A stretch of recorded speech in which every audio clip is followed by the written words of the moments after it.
බුද්ධ කාලීනව මේ ප්‍රදේශයට කිව්වේ කුරු රට.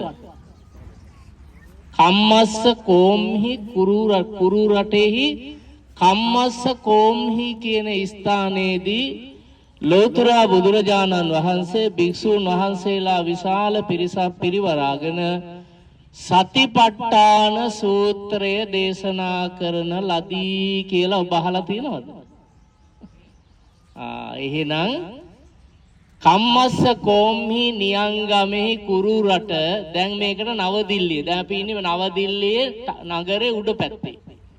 සිරස පැත්තට වෙන්න ඉන්නේ මේ නවදිල්ලියේ නවුරුපේ මේ පැත්තේ තියෙන්නේ. අපි යනකොට තවත් අවම අහු වෙනවා. එතකොට මේ ප්‍රදේශයේ දවසට හැඳින්වෙන්නේ මොකක් කියලාද? කුරු රට කම්මස්ස කෝම්හි නියංගම කිව්වේ මේ හරියට. මෙතෙන්දින් තමයි අපි දැන් දැක්ක තැන ඔය සෙල්ලිපියක් තියෙන්නේ. එතෙන්දින් තමයි ඒ ගල් උඩ ඉඳගෙන සියලු දෙනා බුදුහාමුදුරුවෝ වැඩ ඉඳ ඇති. අනේ සියලු දෙනා ඉස්සරහ පිට බුදුහාමුදුරුවෝ දන්නවද සතර සතිපට්ඨානේ? සති කියන්නේ සීය, ප ဋ ාණ කියන්නේ පිහිටවා ගැනීම. සතර ආකාරයකින් සිත පිහිටවා ගැනීමට තමයි සතර සතිපට්ඨානේ කියලා කියන්නේ. කායානුපස්සනා, වේදානුපස්සනා, චිත්තානුපස්සනා, ධම්මානුපස්සනා. මේකට තමයි කියන්නේ සතර සතිපට්ඨාන. අද ලෝකේ ඉන්න බෞද්ධ අබෞද්ධ කියලා ආගම් ભેදයක් නැහැ. සියලු දෙනාම මේ සතිපට්ඨාන සූත්‍රය භාවිතා කරනවා. ඒක සතර සතිපට්ඨානය කියලා කියන්නේ නැහැ. නමුත් භාවිතා කරනවා.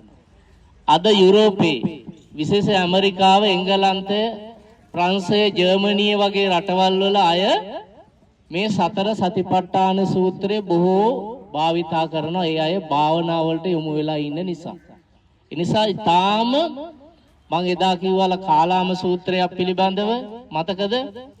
කේසාරියාවලදී ඒ කාලාම සූත්‍රය වගේම බුද්ධඝමයේ තියෙන ජනප්‍රියම සූත්‍රයක් තමයි සතර සතිපට්ඨානය කියලා කියන්නේ. මේ සිල් ගන්න අම්මලා දන්නවා සතර සතිපට්ඨානය කියවනවා.